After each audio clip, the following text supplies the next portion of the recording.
Coming up, one of Gen X's greatest guitar heroes breaks down a bona fide 80s classic. First of all, the song title, the iconic title, came from a night of partying with the Rolling Stones. And then when they tried to record this song, their drummer just wasn't hacking it. He couldn't get it down. Lo and behold, they could hear a rival band recording next door with a killer drummer. So they recruited him for the session. He ended up quitting that band and joining them for good. And then the guitarist, he created the song's signature sound from a toy rape gun. This is a great story behind a classic, straight from the man, coming up next on Professor of Rock. Hey music junkies, Professor of Rock, always here to celebrate the greatest artists and the greatest songs of all time. Music is part of the joy of your life.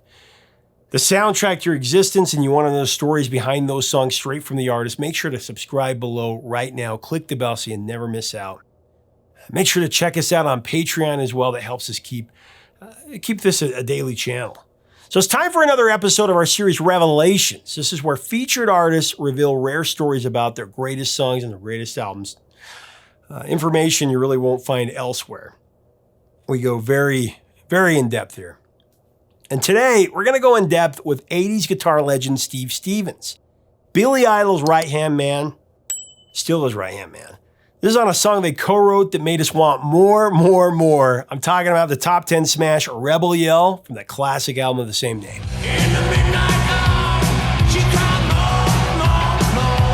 This song was the first single off the album, at least in '83. This was after Billy hit the scene with Dancing With Myself. After Generation X, their band. Rebel Yell didn't make the chart, it didn't chart in the top 40. It was re-released in '85 after Billy's popularity rocketed. The story of how this song came to be is so cool. I'm going to get right into it and let Steve Stevens tell it. As we go into this interview, I do want to thank our sponsor, Zenni Eyewear, the brand. I always wear it. When you go to Zenni.com, you can customize your eyewear with a prescription lens or non-prescription lens. Just want the cool look or a particular style. You're going to love it. Check it out today. Again, Zenni.com. Here's Steve with the story.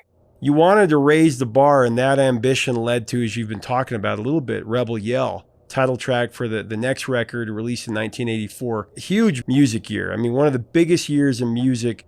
I've heard a lot of people, I argue it's the biggest year in pop music ever. Of course, 1966, 1971. There's a lot of years that people will throw up there, but let's talk about Rebel Yell. I mean, one of the greatest anthems of the new wave era. Big chorus.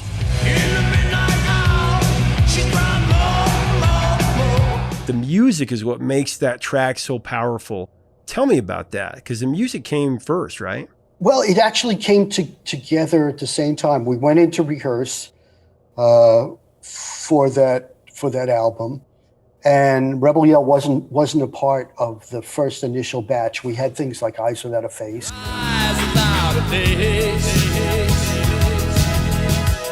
And a very germ of an idea for Flesh for Fantasy.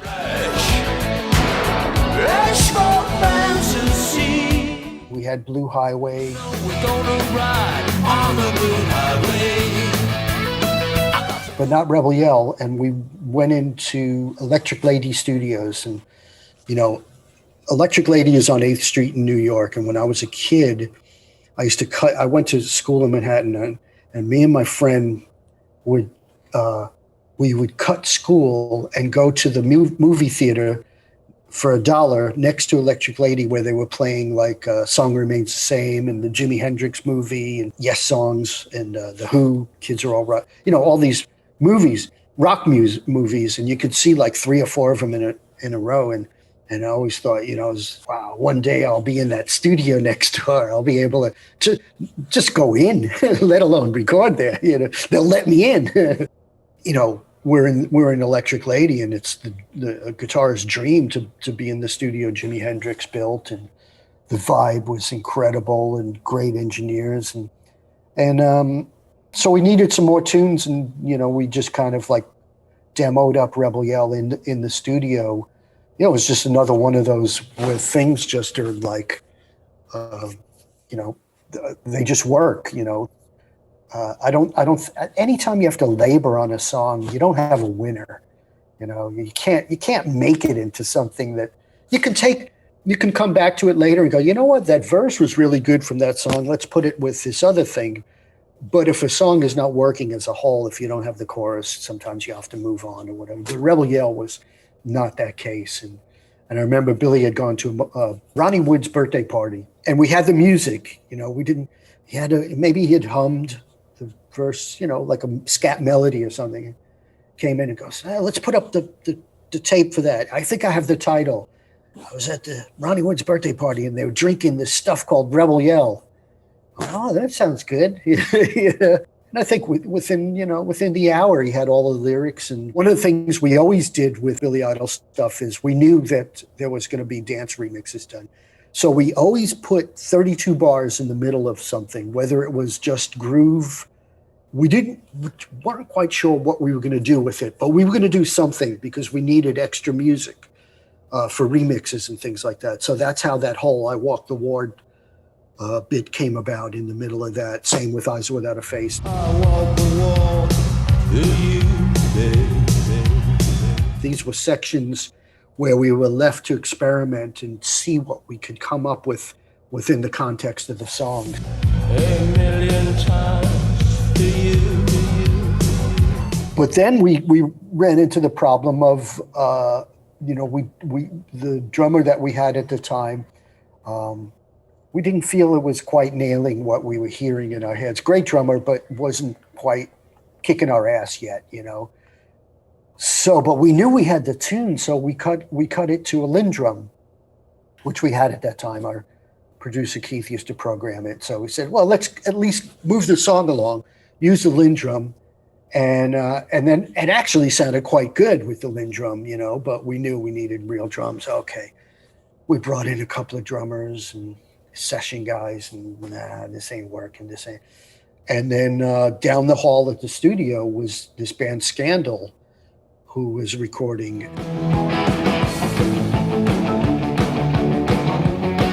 And we heard the drums through the studio door, you know, wall. Well, that guy sounds pretty good. Wow. You know, listen a little bit more. Oh yeah, this sounds great. He's heavy. So we waited, and it was, you know, who's the drummer? You know, it's Tommy Price.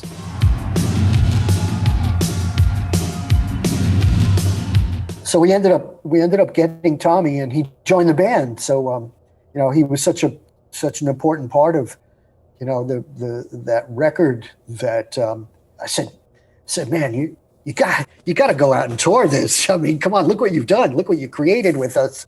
He said, yeah, I think I do. So that was the beginning of that band. Just to imagine that story of Billy at the birthday party with Mick Jagger and Keith Richards and everybody there and drinking Rebel Yell. And what a great story, man.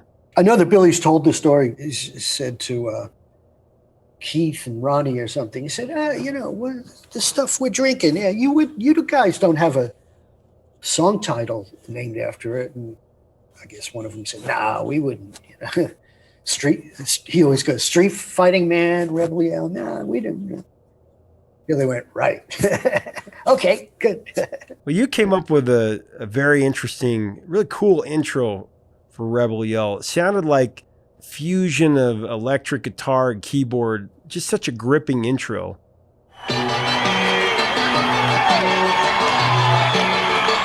Leo Kottke, I know his finger picking was an inspiration for that intro.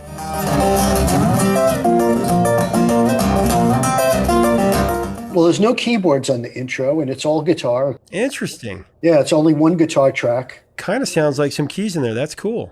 No keys, yeah. On that record, because keyboards, this is 1983, keyboards are really at the forefront, you know, of new wave. And I said I wanted to try and do everything on the guitar. I remember when I got one of the Queen records, first Queen records, and said no keyboards, no synthesizers used on this record. And I love that. I love that Brian May did all of the arrangements and multi-tracked his guitars to emulate instruments. And I said to the guys, at least give me a shot at trying to get textures out of the guitar. If it doesn't work, then bring in the keyboards, but give me a shot at it to do it with guitar.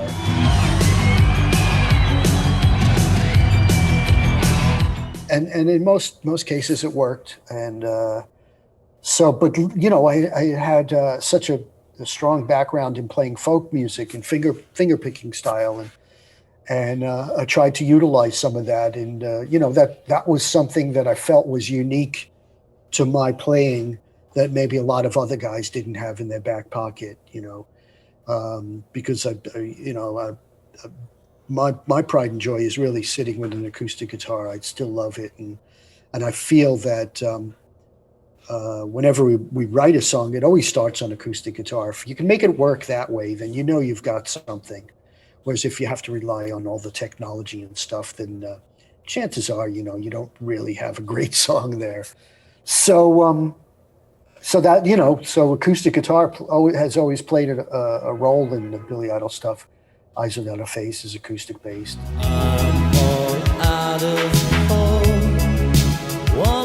Sweet 16, all those kind of things.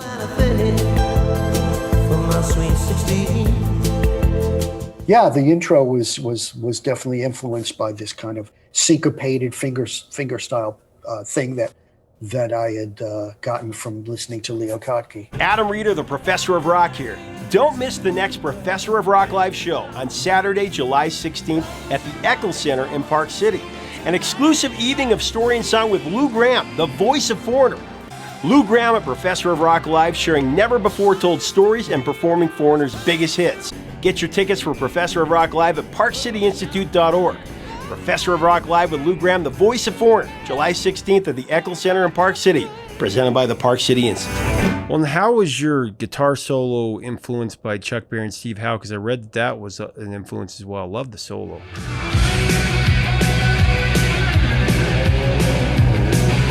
Yeah, well, obviously the first two bars are Chuck Berry, you know, and I knew I had to start with traditional rock and roll. You know, we come in guns blazing, and it's got to come in with something very, very roots rock and very like, you know, good old bit of punk rock, bit of Chuck Berry, you know.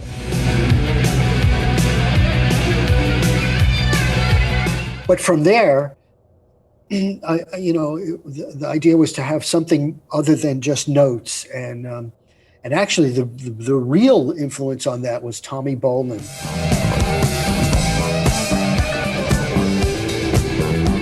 His guitar player played on the Billy Cobham record, and I brought in the CD, and he used to do this thing with an Echoplex where he'd let the regeneration take over, and he'd do this manual thing. It's a song called Quadrant 4. And I played it for our producer, Keith, and he went, wow, that's incredible.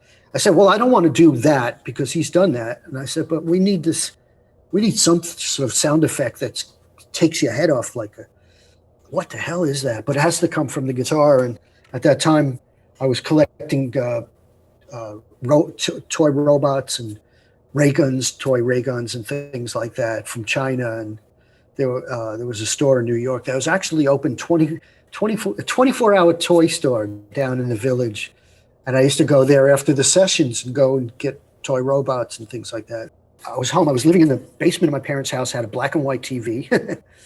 and I'm watching, so I watched things like I Love Lucy. Because it didn't matter, you know. I didn't feel left out. Three Stooges and I Love Lucy. Hello. Hello. Hello. So I'm laying there, and I've got this little tiny amplifier next to me, and I've got the guitar, and I'm just like playing, and you know, and knew I had the session the next day, and I'm playing with this ray gun thing, and I start to hear it come through the amplifier. I bring it closer and play it. Realize, oh, the sound goes through the pickups of the guitar. So next day, I bring the ray gun in, and we added some echo and delay to it.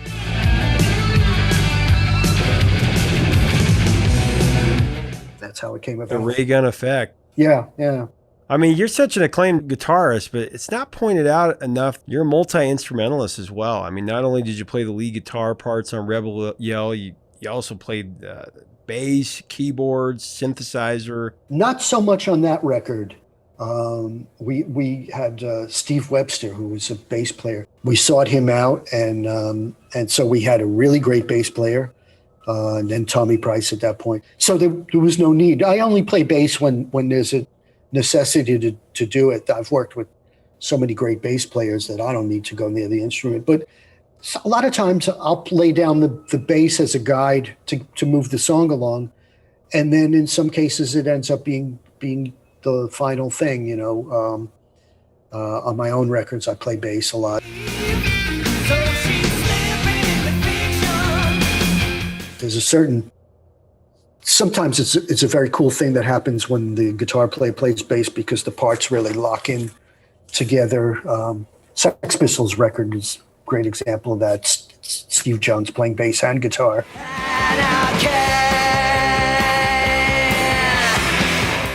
That's why it sounds so tight. It's the same guy. In some cases, you don't want that. So, but on Rebel Yell, we had Judy Dozier, who was our keyboard player. She played keys on that.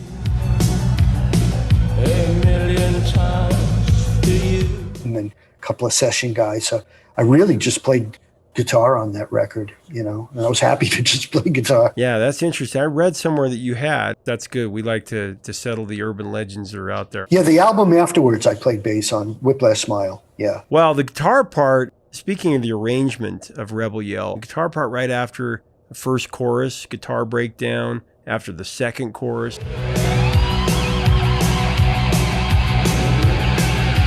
They're just amazing. And then the blazing guitar solo, that drum break.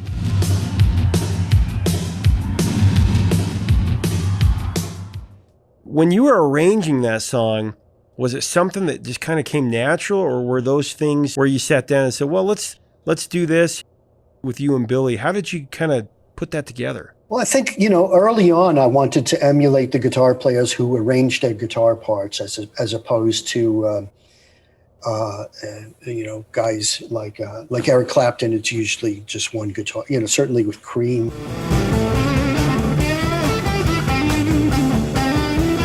Blind Faith.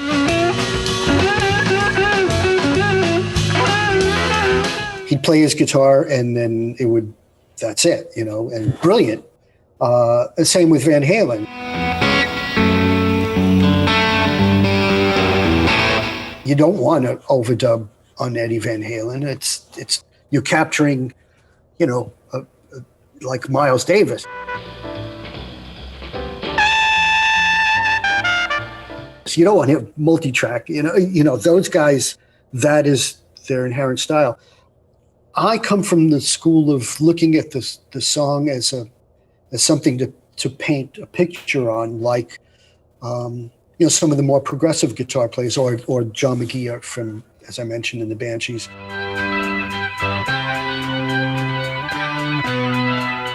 Steve Howe from Yes was the guy from me who, maybe he puts classical guitar in the intro and then put some jazz guitar and then psychedelic guitar. He'd really paint a picture with all these different guitar styles.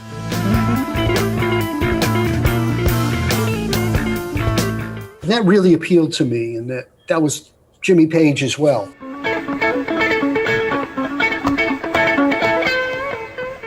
I think it's a producer's brain more than a guitar player's brain.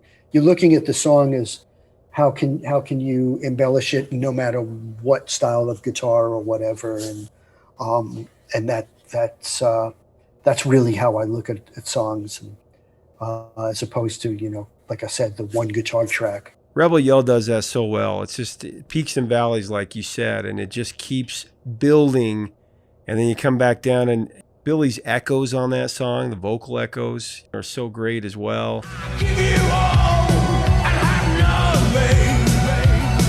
Not too much. It's just enough. It kind of plays with your ear, like you're, oh, that's interesting. That's interesting. You guys had to know you had something special with that song, though. With that whole record. Yeah, with the whole record. We would have do a session. We'd work during the week, and we'd work Saturday too, but we'd have Friday night listening parties late at night. So we'd invite people over to Electric Lady at 1 a.m, or sometimes people would get out of the clubs and come see what we're up to. And we'd have a listening party, and You know, it was no mystery that, you know, we had something, you know. I always tell people, you know, sometimes a song won't or a record won't be successful based on somebody screwing up at the label or not promoting it or something. But when you have something undeniably great, you know it, you know, it's not like, and when you don't have a winner, you know it too. And you hope for the best, but you got no more money. You run out, you know, the budget's gone, and you got to put it out, and you're going to put it out as best as it can be. But with Rebel Yell, it was definitely the case of we worked at it until it was fantastic, and we remix. I remember we recut Rebel Yell at a different tempo and we thought we had the master, but Keith Forsey came in after the weekend on a Monday, said, we got to recut it. Recut it? What are you talking about? It's brilliant. It's amazing. Because nope, it's not the right tempo, you know? And okay, he was right. He was absolutely right. I don't remember if we recut it faster or slower, but he knew that the something about the groove wasn't right, and we recut it. So we were, you know, we were our own worst critics. I mean, we were definitely tough on each other. You know, we weren't going to settle. I remember always, you know, Billy's one of those guys where if I could do a guitar solo, he'd always want the first take. That's it, first take. And I'd go, I could do it better. I'd always say, I could do it better. All right, you got 5 minutes. And back then it was only 24 tracks, right? So it's not like now with Pro Tools where you can do multiple takes and choose. If you wanted to redo a guitar solo, you had maybe one other track you could do it. In some cases, you had to go over. You better be damn well sure you're going to better it.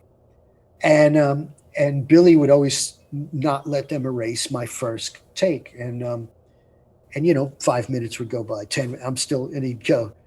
He did the talk back, mate, you got it. It's the first take, you know. And I'd come back in after working at it, and they'd play the first take, and I go, yep, you're right.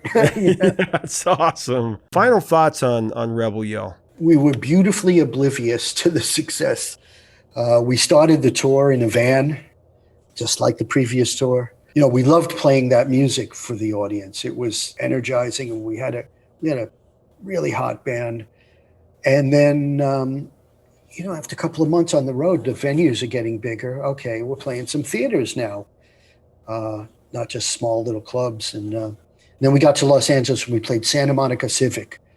And that was the first time I went, hey, we must be doing all right, you know?